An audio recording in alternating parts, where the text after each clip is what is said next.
Alright guys, yes, it's me, the mouth of the south of London. Yes, it's Delzinski, and we're continuing my WrestleMania talk by talking about The Undertaker versus Bray Wyatt. Now, the reason why I wanted to cover this match, number one, obviously, The Undertaker returning to the WWE, returning to WrestleMania after his defeat at WrestleMania 30 against Brock Lesnar, and Bray Wyatt calling the shots all the way throughout this feud. Has it really been a feud? That was the question, because Bray Wyatt pretty much sold this match on his own. And this was the first time at WrestleMania 31 that we were going to get to see The Undertaker. And I, for one, was hoping that we would get the American Badass, because if you think about it in terms of storyline, imagine how Bray Wyatt would have reacted to have seen the American Badass come out on the bike. That would have shocked the living hell out of him, and that was something that I thought could have been really good, because you're playing with the master of the mind games, the new face of fear, Bray Wyatt, and he was playing all those tricks. He was trying to get in the Undertaker's head. Well, what perfect way for the Undertaker to respond than throwing a real spanner in the works and coming back as the American Badass as opposed to the dead man. It didn't happen, but we did see a version of The Undertaker which was not like we saw at WrestleMania 30.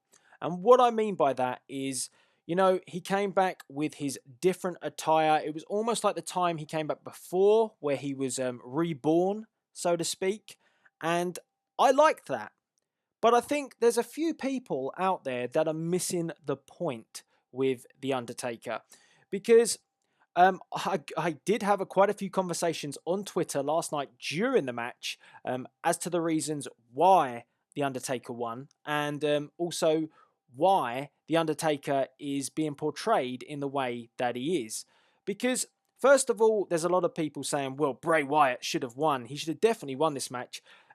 Did anybody honestly think, and I know, yes, last year we never thought that he would lose the streak, but did we honestly think that 2 years in a row Taker could lose?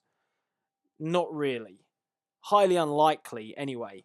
But obviously, Undertaker versus Bray Wyatt is massive for Bray Wyatt in itself. Yes, he receives a loss, but he's put on a huge stage on the biggest event of the year.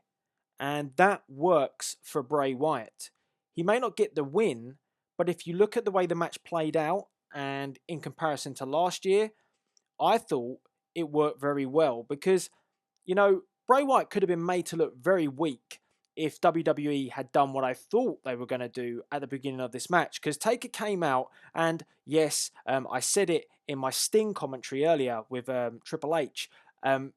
Sting looked in great shape. Undertaker looked even better. This was a different breed of Undertaker. This was not the Taker that we saw at WrestleMania 30. He looked much stronger. He looked in better shape. Because I think at WrestleMania 30 he didn't look great. And obviously he had the hair. He was growing it back. I thought he looked good all round. And that was a huge step up from WrestleMania 30. Now, WWE could have had him come in and destroy Bray Wyatt. With that being in mind from last year, he could have come back and been full strength Taker and really raised hell. And at first, I thought that's what they were going to do, because it looked like Taker was going to be in control. It was slow, methodical, and Taker was having everything in the match. But Bray Wyatt got back into it. He definitely did that. And when he did, you started to see The Undertaker weaken once again. So what I think the WWE are trying to do is they're trying to put this storyline together, that, because I do expect to see Undertaker next year at 32 as well, and possibly his last one, but I think it's a rebuilding process with The Undertaker. He's regaining that power that he once had. And I think that's what the storyline is meant to be. Now, people were saying to me, well, what's the point of this? Well, if he didn't do it this way, and if the WWE didn't do it that way, then Bray Wyatt wouldn't have been able to look quite as strong as he could have. Because if you've gone backwards to The Undertaker being at full strength, I personally would say that Bray Wyatt doesn't have a chance. And that's what I think the WWE are trying to do. They're trying to make it look like that The Undertaker is gradually regaining his powers and he's getting back there. And you saw that because it was a slow progression. From WrestleMania 30 to WrestleMania 31, he's got a bit stronger. Now, whether or not we see him a little bit more this year, I hope so. And I hope that they play this storyline out, that he's regaining strength, he's getting stronger.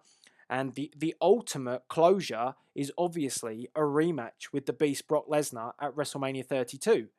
Now, I for one, mentioned it in the other commentary, I would like to see Sting versus Taker, but I think the scenarios don't really play out very well for either man.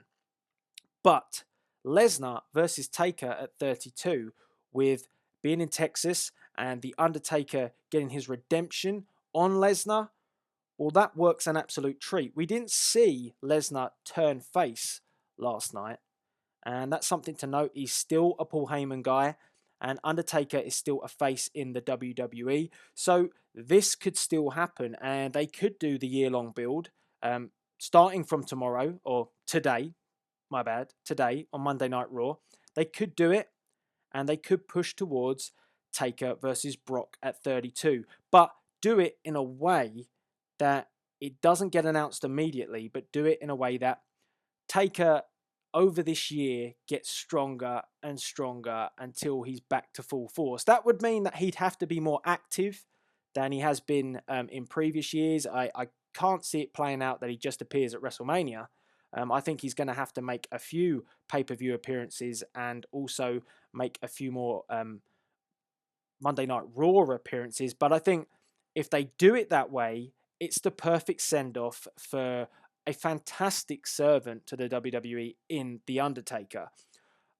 Those that say, well, Bray Wyatt should have won, I don't think it mattered that much. I think that Bray Wyatt did a good job. I thought it was a great match in terms of match pacing was very different to all the other matches throughout the evening. It was a lot more slower, and as I said, there is an ongoing storyline here. There's a bigger picture to this, and it's about The Undertaker and about his physical presence and him regaining that strength. He's not there yet, and that's the way the WWE have chosen to work this. And you can see that. I mean, he was crawling around the ring. He was still looking exhausted. It's not the Taker of old, and that's the way it's playing out.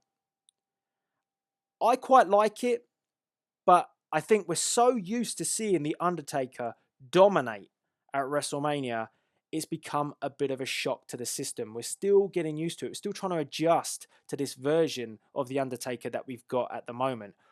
I reckon at 32, we will see the long hair back, and I reckon we're going to see possibly the old school Undertaker make its return one last time. Whether or not it will be grey gloves and everything, I don't know. But I think we're moving that way to seeing a fully regenerated Taker and possibly destroying the Beast at WrestleMania 32. I think that would be the perfect send-off for the dead man. So guys, let me know what you thought of the match last night. Fantastic moment, obviously, the spider and the sitting up. I kind of called that just before it happened. You could just see it was going to happen, but it was a great moment. And obviously Taker picking up the victory with the tombstone pile driver. And just to point out, that's what I'm talking about. Bray Wyatt didn't get defeated with one tombstone. Comparing it to Rusev losing to one AA when the likes of Brock Lesnar can kick out or, bounce back from 4. That, in comparison, that right there is not a great way to push somebody if they're going to take a loss, having them lose to just 1 AA. Whereas here, Bray Wyatt kicking out of a trademark tombstone and then, suffering from the second, to me, that made him look pretty strong as it was. So yeah, guys, get involved. Tell me what you think. Did you think it was right for Undertaker to win? What do you think of my view of this long-term story with The Undertaker, him getting stronger and getting back to full strength? Do you buy it? Maybe you don't. But I want to get your scenarios. And what do you think of possibly Taker versus Lesnar at 32? Gonna be interesting. Let me know by the comments box below. And please rate, comment, and subscribe. This is Delzinski, as always, signing out.